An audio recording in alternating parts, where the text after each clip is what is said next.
The rain came hard that night, thrashing against the rusted tracks that cut through the sleepy edge of Willow Creek like a scar no one wanted to remember. The midnight train's whistle echoed across the valley, sharp and lonely, carrying with it the scent of iron, oil, and regret. Beneath the bridge, where the rails curved and vanished into the darkness, a small bundle lay wrapped in a torn quilt, trembling from the cold. Inside that bundle, a baby girl with cheeks red as autumn apples and eyes too wide for such a cruel world. A note pinned to her blanket read only one word, written in shaking letters. "Unwanted," she cried softly, as though even her tears were unsure they'd be heard. Miles away, in a house of stone and silence that overlooked 1,000 acres of ranchland, Elias Grant, one of the wealthiest men in the county, stood by his window unable to sleep. The world knew him as the millionaire rancher, a man who'd built an empire from dust and drought. But behind the legend was a hollow grief that gnawed at his nights. 3 years ago he had buried his wife Clara and the daughter they'd lost in childbirth. Since that day the laughter in his home had died. The piano in the parlor had fallen silent, and Elias spoke mostly to the wind and the horses that didn't talk back. He told himself love was a thing of the past, and family a dream that life had proven too fragile to hold. But fate, it seems, listens even when we've stopped believing in it. Just before dawn, a ranch hand named Luke burst through Elias's door, dripping wet, gasping for breath. "Boss," he said, "you'd best come quick. There's something down by the tracks." Elias didn't ask questions. He pulled on his coat, mounted his horse, and galloped through the storm. The sky cracked open above him, lightning flashing like broken promises across the horizon. When he reached the tracks, Luke was standing beside a pile of soaked cloth. And then it moved. Elias dismounted slowly, his boots sinking in the mud. He knelt, pulled back the quilt, and what he saw stopped his breath. 2 tiny eyes blinking up at him, afraid yet curious. Her lips trembled, and she whimpered as though the sound of the storm had already taught her the meaning of loneliness. Elias reached for the note. The ink nearly washed away. Unwanted. Something inside him snapped. No, not snapped. Awakened. The same part of him that had died with his daughter suddenly stirred. He looked down at the baby, the storm reflecting in her eyes, and whispered, "No one is unwanted." He gathered her in his arms, holding her close to his chest, feeling the tiny heartbeat against his own. Luke, watching, asked quietly, "What'll you do with her?" Elias glanced at the tracks, then back at the child. "What any man should have done," he said. "I'm taking her home." And so he did. The household was stunned when he arrived with a baby wrapped in his arms, hair plastered to his forehead, mud splattered on his boots. Mrs. Cartwright, the old housekeeper, gasped, "Good heavens, Mr. Grant, where'd that baby come from?" Elias said only, "From the storm." When she saw his eyes, those eyes that had been empty for years now burning with something fierce, she didn't ask again. They bathed the baby, wrapped her in warm flannel, and laid her in Clara's old rocking cradle. Elias stood there for hours, watching her sleep, his heart breaking and mending all at once. When she stirred and gripped his finger with her tiny hand, something inside him gave way, and for the first time in years, Elias Grant smiled. He named her Hope. Raising Hope wasn't easy. Rumors spread quickly through Willow Creek. Folks whispered at the feed store, the church, and even the saloon. "A millionaire with a foundling baby. What's he think he's doing?" Some called her cursed. Others said she was the ghost of his lost child reborn. But Elias didn't care. He fed her with his own hands, sang to her when she cried, and learned to braid her hair even when his fingers, clumsy from ranch work, fumbled over the ribbons. As the years passed, Hope became the sunlight in his once shadowed life. She'd run through the fields barefoot, chasing butterflies while Elias watched from the porch, the ache in his heart softening with each laugh that echoed across the land. She called him Papa before her first birthday, and when she said it, the word sounded like redemption.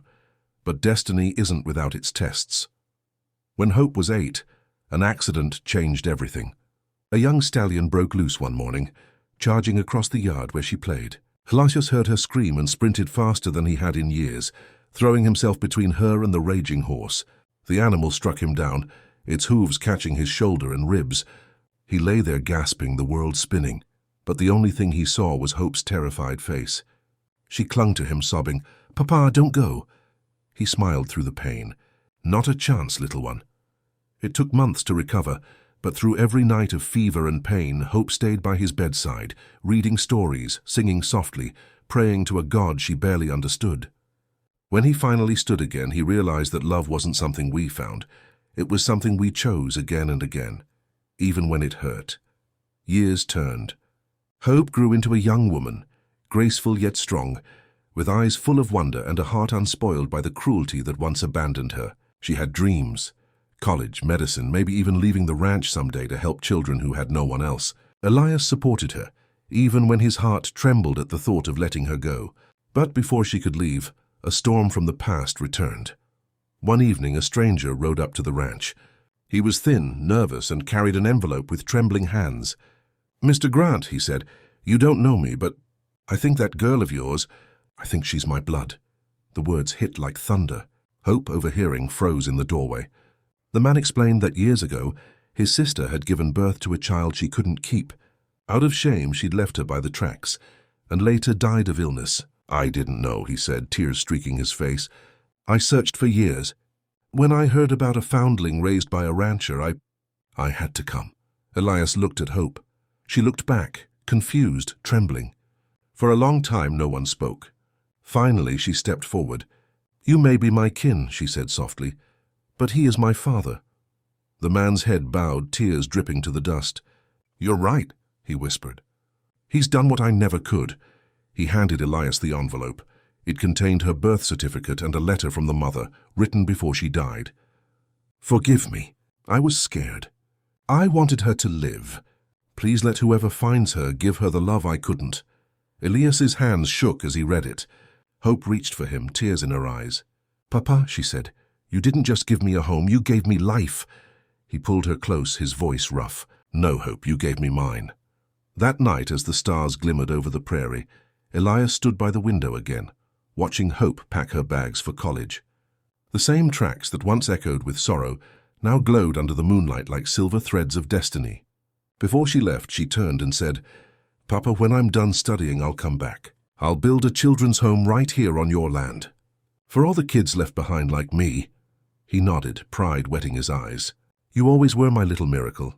Years later, the home she dreamed of stood tall, a bright white building called the Hope Haven, where laughter and second chances filled the air. Children ran through its halls, their hearts safe, their futures open. And every morning when the sun rose over the tracks, Elias, now older, slower but no less alive, would sit on the porch, watching them play. Hope would come out, kneel beside him, and he'd whisper, "You see, sweetheart, no one is unwanted. We just need someone to believe it first." The story of the millionaire rancher and the baby from the tracks became a legend in Willow Creek. Folks said the storm that once brought sorrow had instead delivered salvation. When Elias passed peacefully in his sleep, the entire town gathered at the Hope Haven to honor him. Hope stood before the crowd, her voice trembling with love and gratitude. "He found me when the world left me to die. He showed me that love can't be bought, but it can save. My father taught me that kindness doesn't ask if someone deserves it. It gives because it must." And as the wind swept across the fields, carrying the scent of rain and wildflowers, a faint whistle from a distant train echoed in the distance, soft almost like a lullaby. Hope lifted her face to the sky and whispered, "Thank you, Papa." Somewhere beyond the clouds, perhaps he smiled, proud of the little girl he once found beneath the storm. Because in the end, life had proven something simple and eternal. Sometimes the greatest riches aren't gold or land or cattle, but the courage to love what others cast aside. And in that courage, we find not just redemption, but forever.